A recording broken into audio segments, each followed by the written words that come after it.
Hello friends, my name is Ravi Som, Chanakya civil academy.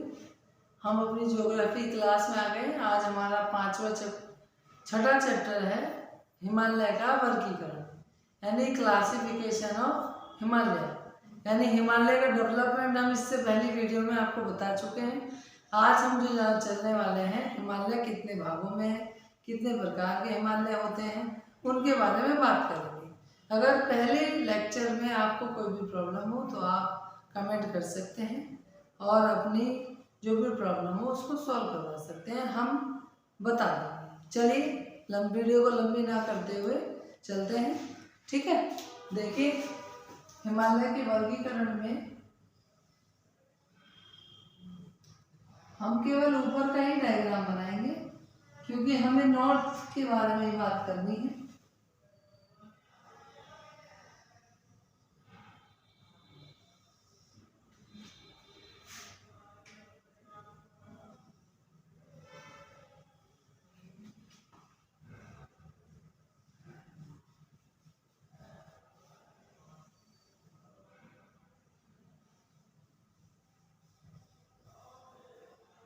Chapter है हमारा हिमालय का वर्गीकरण,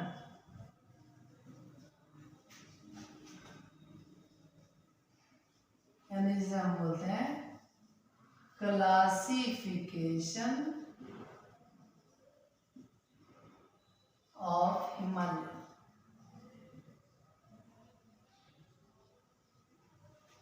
अब देखिए, सबसे पहले हम शुरू करते हैं हिमालय के पहले पार्ट की। अगर हम आपसे बात करते हैं बच्चों, तो इसको बोलते हैं पार हिमालय,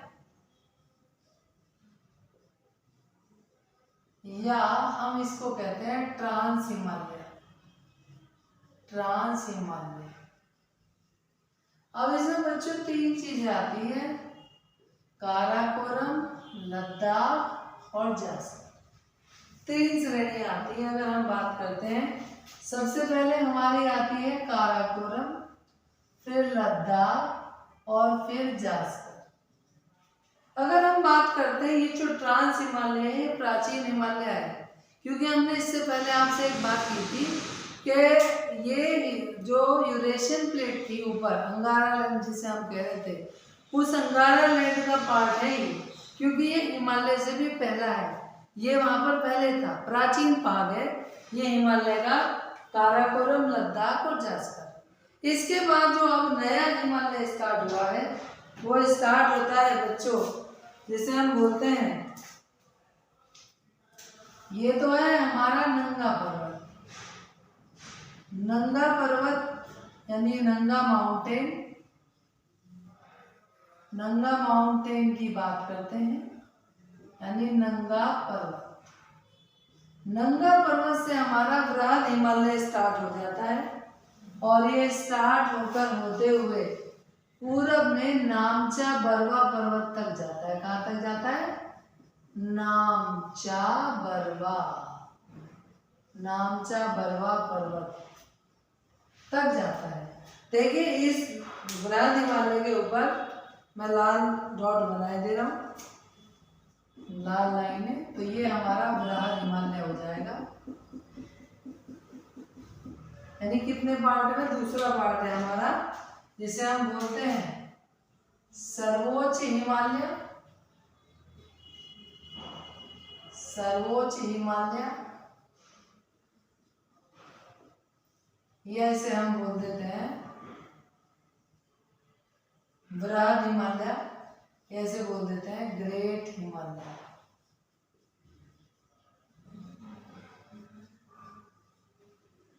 तीसरा अगर हम बात करते हैं तो वो आ जाता है हमारा लघु हिमालय। लघु हिमालय, लघु हिमालय, यानी जिसे हम बोल देते हैं मिडिल हिमालय। और चौथा हो जाता है बच्चों, जिसे हम बोलते हैं शिवालिक श्रेणी। चौथा। अब देखिए, अगर हम बात कर रहे हैं कि आपका जो हिमालय है एकमात्र विश्व में ऐसा पर्वत है जो कि पश्चिम से पूर्व की ओर फैला हुआ है। अगर मैं विश्व में और किसी भी पर्वत की या माउंटेन की बात करूं, चाहे वो यूराल हो, चाहे वो अल्पस हो, चाहे वो रॉकी हो या इंडीज हो, कितने भी पर्वतों की मैं आपसे बात करूं, वो सब के सब उत्तर से दक्षिण फैले हुए हैं। कैसे फैले हुए हैं? उत्तर से दक्षिण फैले हुए हैं। और इनकी एवरेज औसत ऊंचाई 4000 से 6000 मीटर है। केवल एकमात्र हिमालय ऐसा पर्वत है जिसकी ऊंचाई 8000 से ऊपर है। 8846.86 यानी 8850 बोलते थे, लेकिन अभी नापी गई है तो वो कम हो गई है। ठीक है। दूसरी बात, हिमालय की ऊंचाई की बात की हमने कि माउंट एवरेस्ट जिसकी ऊंचाई 8800 है। दूसरा, इस समय पीओके में हमारा यहाँ पर है K2। क्या है? K2, जिसकी ऊंचाई 8611 मीटर है। इसे हम गॉडविन ऑस्टिन बोलते हैं। गॉडविन ऑस्टिन बोलते हैं। ऑस्टिन क्या बोलते हैं? गॉडविन ऑस्टिन बोलते हैं। हालांकि भारत की जो सबसे ऊंची चोटी है वो हम बात करेंगे तो वो कंचनजंगा है। कौन सी है जी? कंचनजंगा है। क्योंकि ये अब पीओके जो है भारत में नहीं आता, पाकिस्तान में आता है। तो भारत की सबसे ऊंची चोटी जो बात की जाती है वो कंचनजंगा की बात की जाती है। अब हम बात कर लेते हैं लघु हिमालय की। तो लघु हिमालय में अगर मैं बात करूं तो मेरी पहली रेंज आती है जम्मू कश्मीर में, जिसको मैं बोलता हूं पीर पंजाब। पीर पंजाब। दूसरी रेंज आती है मेरी यहाँ पर, जिसकी मैं बात करता हूं धौलाधार।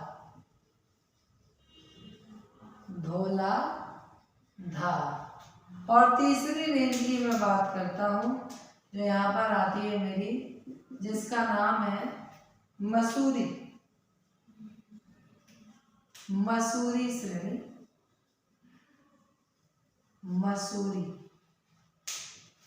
ठीक है जी, मसूरी। और दो श्रेणियां मेरी नेपाल में है, एक महाभारत और दूसरी है नागदेवा। एक का नाम है महाभारत और दूसरी है नागदेवा।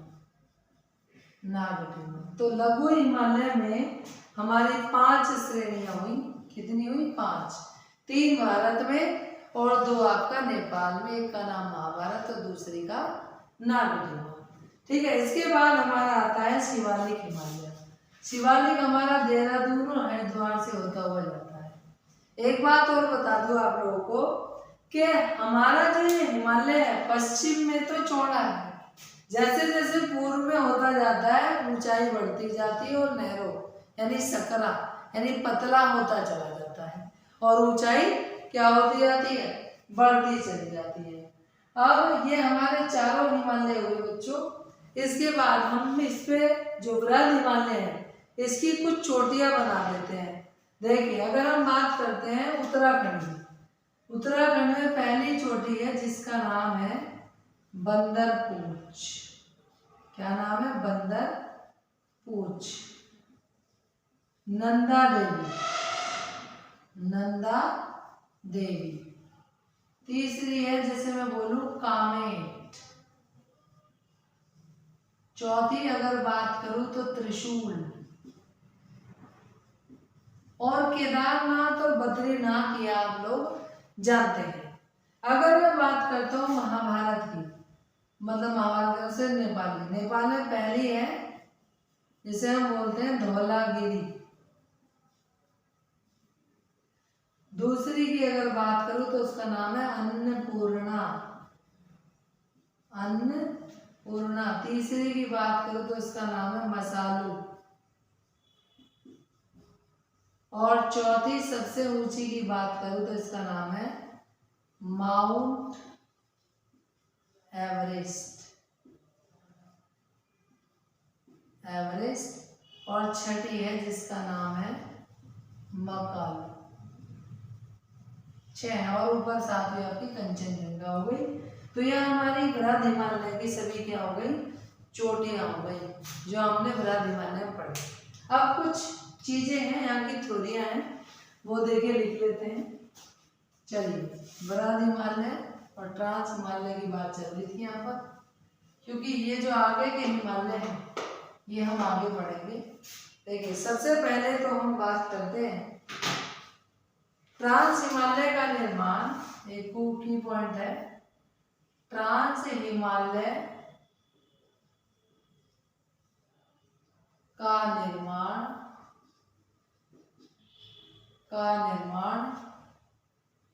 यूरेशियन प्लेट से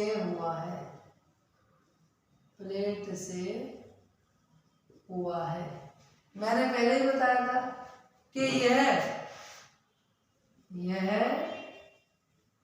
हिमालय से भी प्राचीन भाग है, क्योंकि हिमालय तो इसके बाद में आया, ये तो ऑलरेडी था। काराकोरम, लद्दाख, श्रेणी। अगर हम यहीं पे बात करें, काराकोरम श्रेणी पर 5 ग्लेशियर मिलते हैं, 1 2 3 4 5, यानी यहीं पर लिख देंगे काराकोरम श्रेणी पर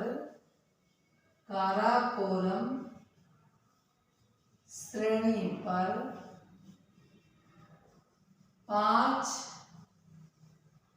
ग्लेशियर मिलते हैं। उनके नाम लिख देंगे। पहला, जैसे बात करता हूँ हिस्पर, दूसरा बिपटोरा, तीसरा ससाइमी, चौथा सियाचिन जो कि सबसे बड़ा है, और 5वां आपका जो है इस पर विक्टोरा, ससाइमी, सियाचिन और आपका बियाफर। ये 5 ग्लेशियर हमारे काराकोरम पे मिलते हैं। काराकोरम श्रेणी पर 5 ग्लेशियर मिलते हैं। इसके बाद अगर हम बात करते हैं यहाँ से आगे, तो देखिए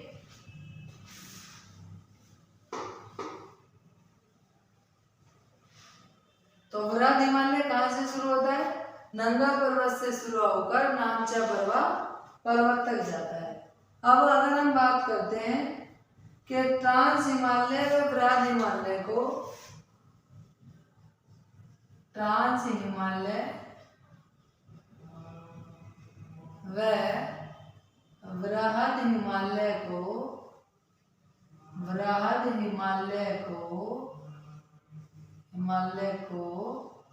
सैचर जोन अलग करता है।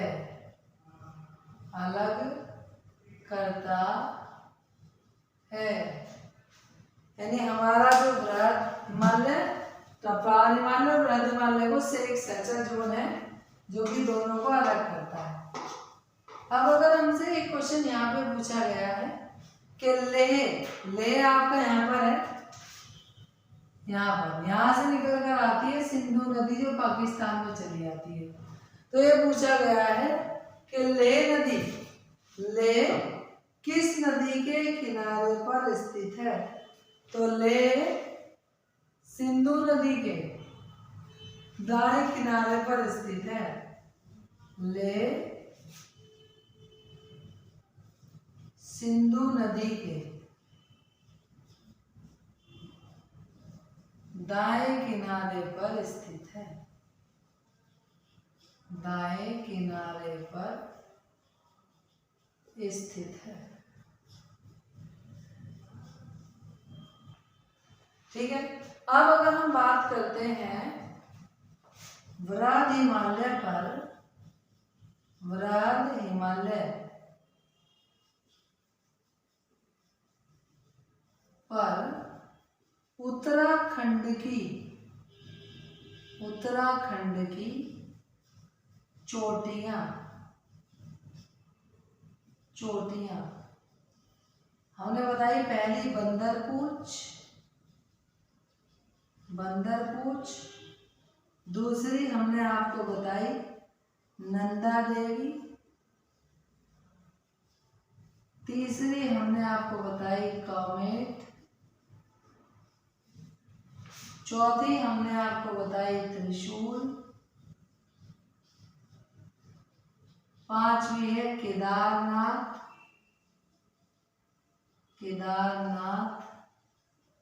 छठी है बद्रीनाथ,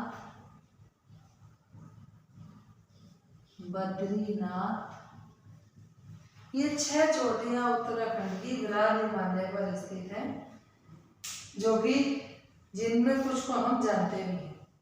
अब अगर हम बात करते हैं, इसमें हमने 2 ग्लेशियर नहीं लिखे हैं कि भाई इसमें यमुनोत्री, गंगोत्री, आप जानते हैं। इसके बाद हम आ जाते हैं नेपाल में। देखिए नेपाल में जो आपकी लिखी हुई है, सबसे पहले मैं बात कर लूं माउंट एवरेस्ट की अगर मैं बात कर लूं तो इसे तिब्बती भाषा में चोमो लुंगमा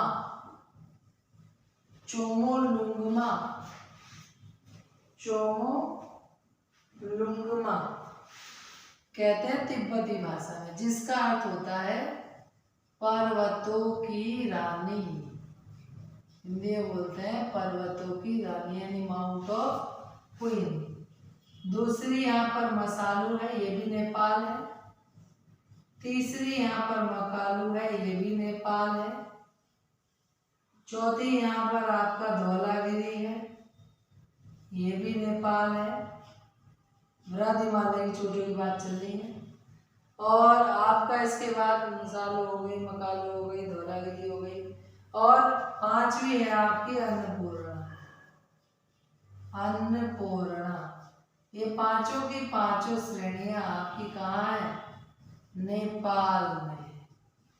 अब अगर हम बात करते हैं अपनी एक जो भारत की सबसे ऊंची है, सिक्किम की एक चोटी है जिसका नाम है कंचनजंगा, जो भारत की सबसे ऊंची चोटी है। कौन सी है? सबसे ऊंची चोटी है कंचनजंगा। एक चीज और लिख देते हैं यहाँ पर, विरार हिमालय को